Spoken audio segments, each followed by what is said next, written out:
రోజు రోజుకి గోల్డ్ రేట్లు పెరుగుతున్నాయి. తాకట్లో ఉన్న బంగారానికి వడ్డీలు పెరుగుతున్నాయని టెన్షన్ పడుతున్నారా? కొమ్మూరి గోల్డ్ వచ్చాక ఆ టెన్షనే పోయింది. కొమ్మూరి గోల్డ్. నమస్తే, నేను మీ దేశ. భార్య చేతిలో చావకుండా తప్పించుకుని ఒక వ్యక్తి బయటపడ్డాడు. అదే భర్త బయటపడ్డాడు.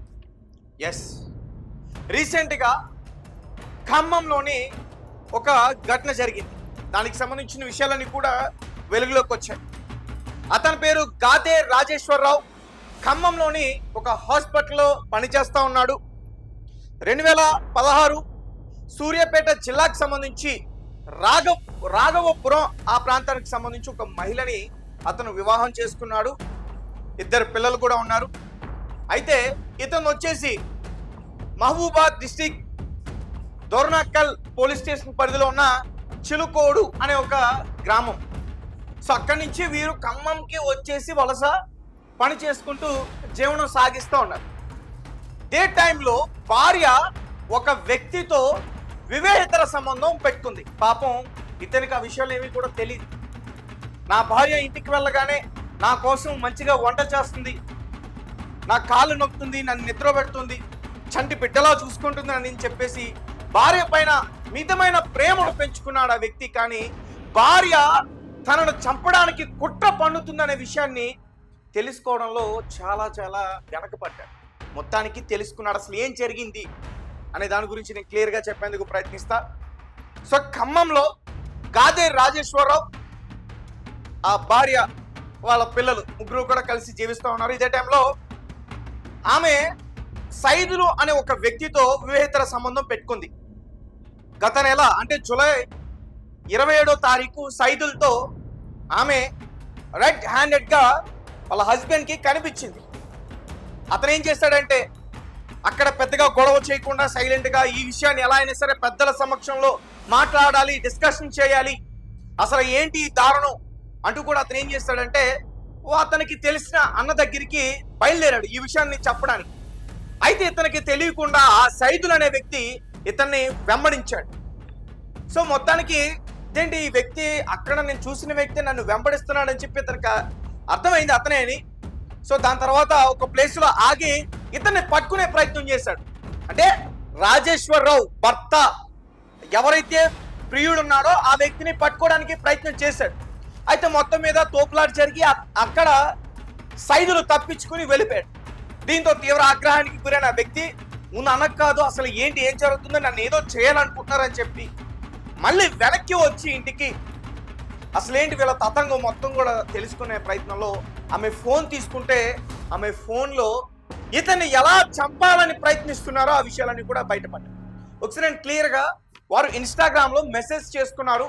సో వాటి గురించి నేను వివరించే ప్రయత్నం చేస్తా. ఏ రకంగా అతన్ని చంపాలి అనే వారు ప్లాన్ చేసుకున్నారు అనేది ఇన్స్టాగ్రామ్లో వారు చాట్ చేసుకున్నారు.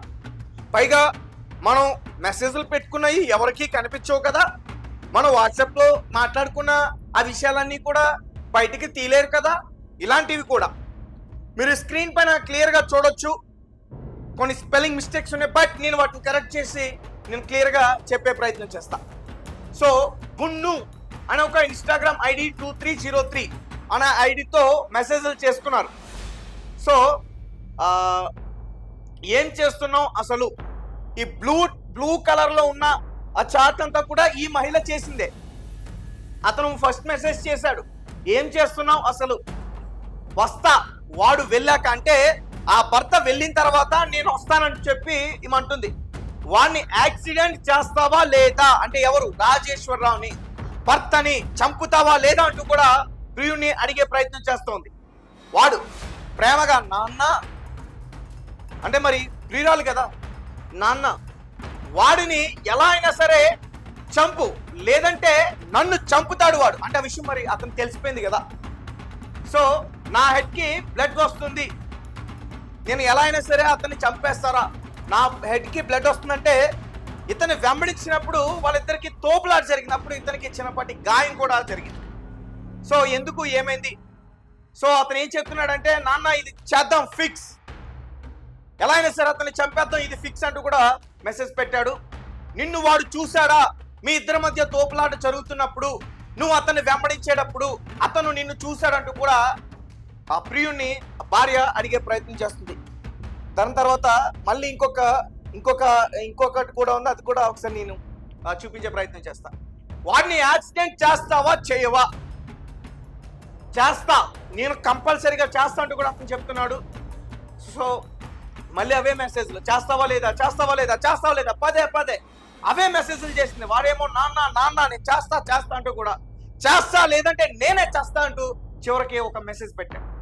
సో ఆమె చేసి నాకు కనిపించు, మళ్ళీ వాడు బతకూడదు, అతన్ని చంపే, నా భర్తని చంపే, తర్వాత వాడు బతకూడదు అసలు అంటూ కూడా మెసేజ్ చేసింది.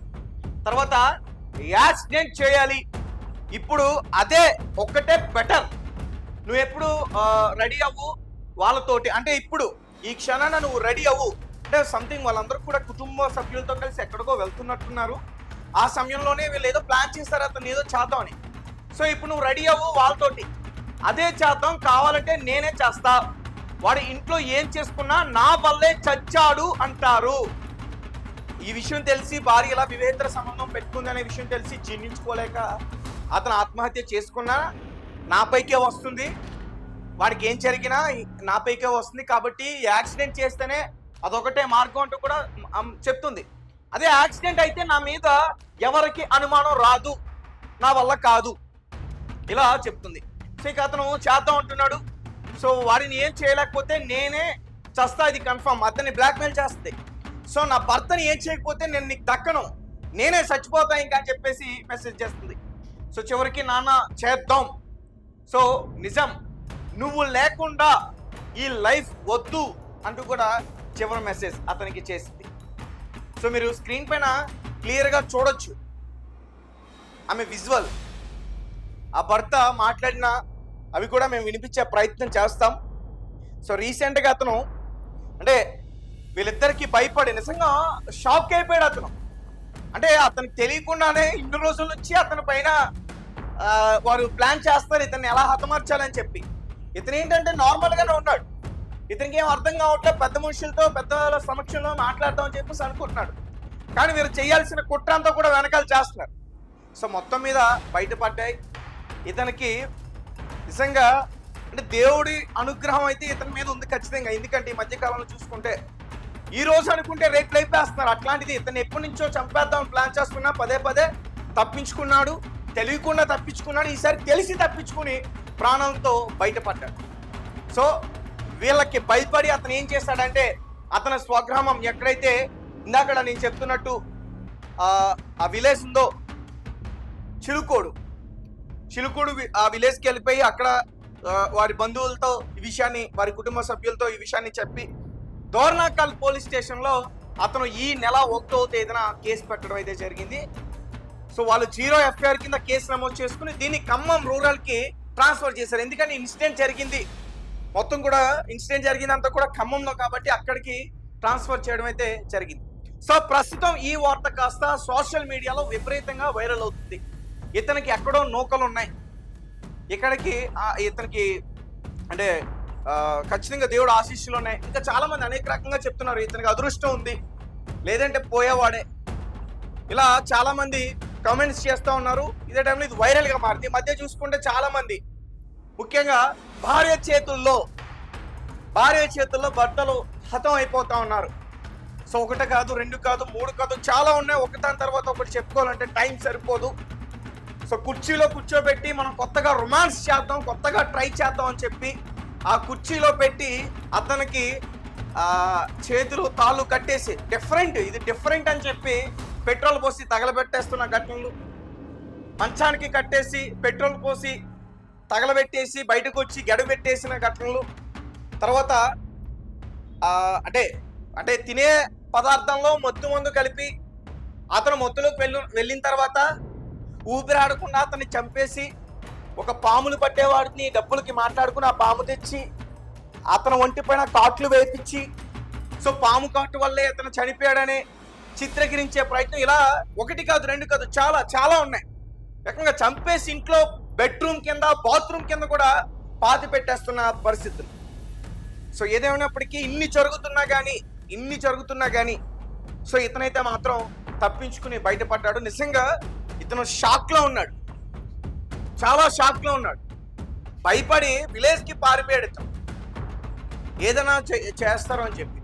సో ఆ సైదుల ఫోటో కూడా చూడండి, మీకు స్క్రీన్ పైన క్లియర్గా కనిపిస్తోంది. చాలా అన్యోన్యంగా ఉన్న ఆ దంపతుల మధ్య ఇతను వెళ్ళి వాళ్ళ మధ్య అంటే గొడవలు వచ్చేసి, అంటే ఇతను ఒక వివాహితర సంబంధం పెట్టుకున్నాడు కదా, ఇంకా భార్యాభర్తల మధ్య ఖచ్చితంగా గొడవలు వస్తాయి. సో ఆ రకంగా వాళ్ళ జీవితాన్ని పాడు చేసి ఈరోజు ఆ పిల్లలు అన్యాయం అయిపోయారు. ఆ ఇద్దరు బిడ్డలు కూడా అన్యాయం అయిపోయారు. తల్లి దగ్గర ఉండాలా లేదంటే తండ్రి దగ్గర ఉండాలా, సో ఎటు ఎల్లాలో ఏం తెలియని పరిస్థితి ఆ పిల్లలకి ఈరోజు ఏర్పడింది. కేవలం భార్య, అలాగే భార్య పెట్టుకున్న ఆ వ్యక్తి ఎవరైతే ఉన్నాడో, ప్రియుడు, వివాహేతర సంబంధం పెట్టుకున్న ఆ వ్యక్తి సైదులు, వారి వల్ల ఈరోజు రోడ్లపైకి పిల్లలు వచ్చేసిన పరిస్థితి. సో చూద్దాం, పోలీసులు అయితే కేసు నమోదు చేశారు, ఇన్వెస్టిగేషన్ చేస్తున్నారు. ఆల్రెడీ వాళ్ళిద్దరిని అదుపులోకి తీసుకున్నట్టు కూడా చెప్తున్నారు. సో తర్వాత ఏం జరుగుతుంది అనేది అయితే మాత్రం చూడాలి.